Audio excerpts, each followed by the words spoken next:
Lydia. If you're new here, hi, welcome to my channel, and if you're not, then welcome back. And in today's video, I'm doing a totally different type of video than I've ever done before. I'm gonna be doing a story time get ready with me. I'm gonna be spilling some of the tea that you guys don't know. I have a lot of juicy stories. I'm ready to expose people as I should. I'm gonna be getting ready, but I'm also gonna be sharing some of the horror stories from my past toxic relationship. I'm not going to be mentioning any names here. If you do some digging, you can probably guess who. I just want to mention this is not about Thomas, my current boyfriend. No, absolutely not. He is so not like this, and I just feel like it's about time I spill the tea. So let's get right into it. I'm getting ready because I'm going to film a giant closet cleanup for you guys. Subscribe if you haven't already so you don't miss out, and I'm gonna be listing a lot of stuff on Poshmark. I'll have that link down in the description of this video and the next video.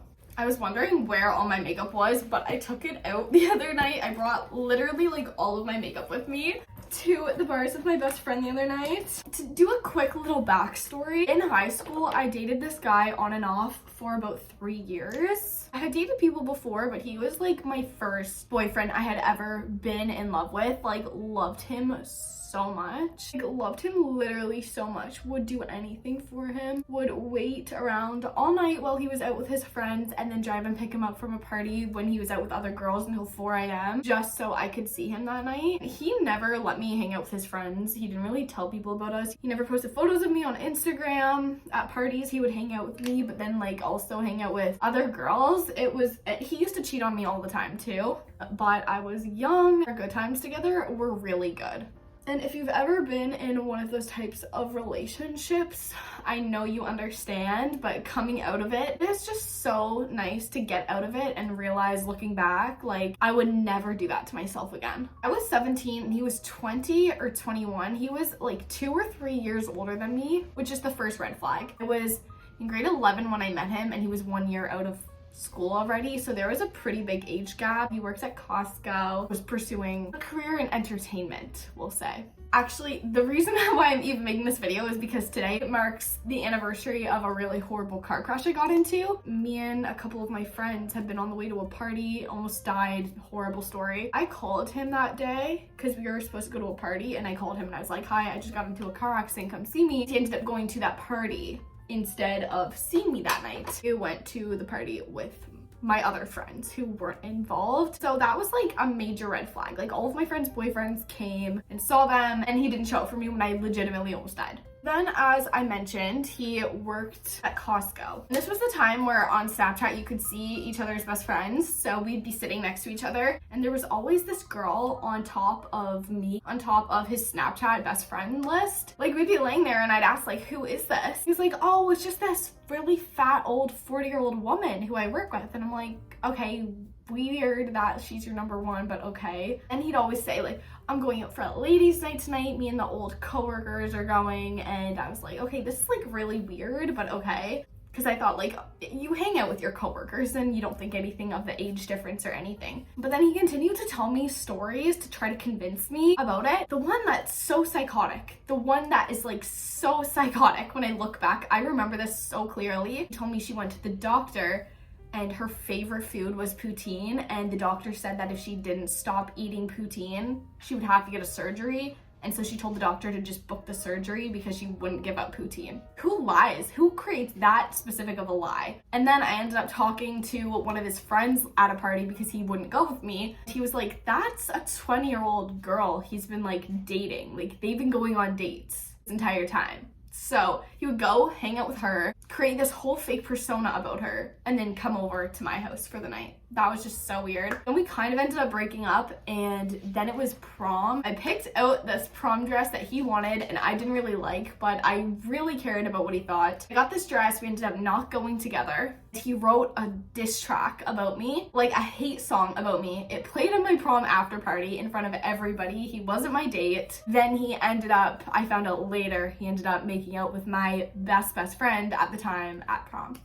While I was in that stupid dress I didn't like, he was making it with my friend while my diss track was blasting overhead. Those are just some of the psychotic things that happened while we were together. I'm gonna do my eyebrows because I've done only concealer this entire time. This best friend of mine also did a lot of horrible things to me, and I didn't find out until a lot of time later. We ended up actually moving here together. She had a criminal charge for something she had done back when we were in high school, and she was on probation. She didn't have her driver's license. Something she thought would be okay. Also, I had a lot of speeding tickets too. Like, I had gotten a lot of tickets, so I had a lot of points deducted off of my license that I never made up back. I was a couple points away from losing mine.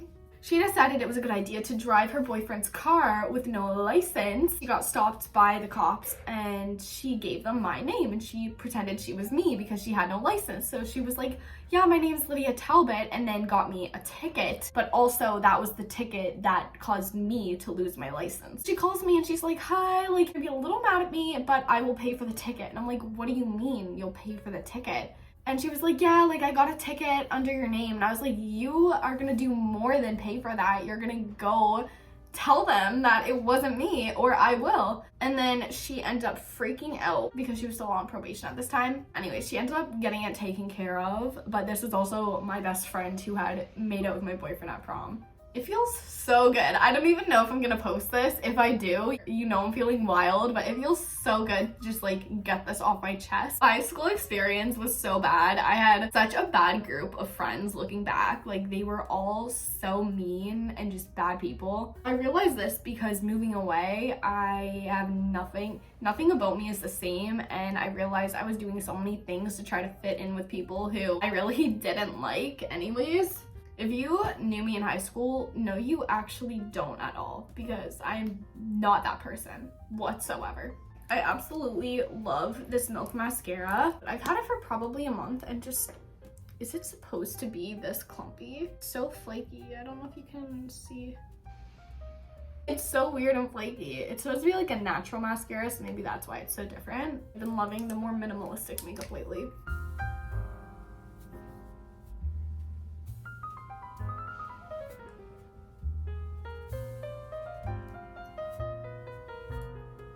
Anyways, moral of the story is that I wouldn't be who I am or as motivated if I had never gone through those really bad relationships and friendships. It's also reassuring that even if you have a bad high school experience, for example, like I did with bad friends, you can get out of that. High school does not last forever. You can always move and you can always start over. And that's a really reassuring thought. Obviously, I'm not just gonna forget about all of the things that happened to me. I can prevent it from happening again moving forward and learn from the lessons that it taught me. I learned how I should be treated in a relationship. I learned what qualities to look for or avoid in friendships. I learned to really see how the people in my life affect me and whether they make me feel good or have alternate motives. I learned I was not the problem there, even though I always thought I was. I always blamed myself in my relationship, and now looking back, I realize it was not me, it was him. So I have so many other story times I could go on and tell you guys. I'm going to finish my lips and quickly do my hair, and I will update you in a minute. This is so off topic. I've been doing reformer Pilates lately. I am so obsessed, you guys. Like, it is the funnest thing ever to me. If you've never tried it and you have it in your area, just go to one class. A lot of places do like the one class free trial thing, but you're gonna get hooked. So definitely give it a try if that's something you're into, and even if it's not, give it a chance, because you might end up loving it anyways. I just burnt my hand on my straightener. Awesome. Love that for me. I've been using the Dior Lip Maximizer and my Rem Beauty lip liner, and I actually like this more than my Charlotte Tilbury. I got this thinking I would try it once I finished my other one, but then I lost it, and I'm not mad about it because I actually like this more. I'm finished my makeup. I'm gonna go get ready for the day, but I'm gonna end this video here. Anyways, I hope you enjoyed this juicy story time, and now you know a little bit more about me and the people I just exposed. Make sure to subscribe to my channel if you haven't already. I post new videos every Wednesday and Saturday. Comment down below the craziest thing your ex has done, and if you like these story time videos, I can definitely make some more. Stay tuned for my closet clean out, and I'll see you guys in the next one. Thank you so much for watching.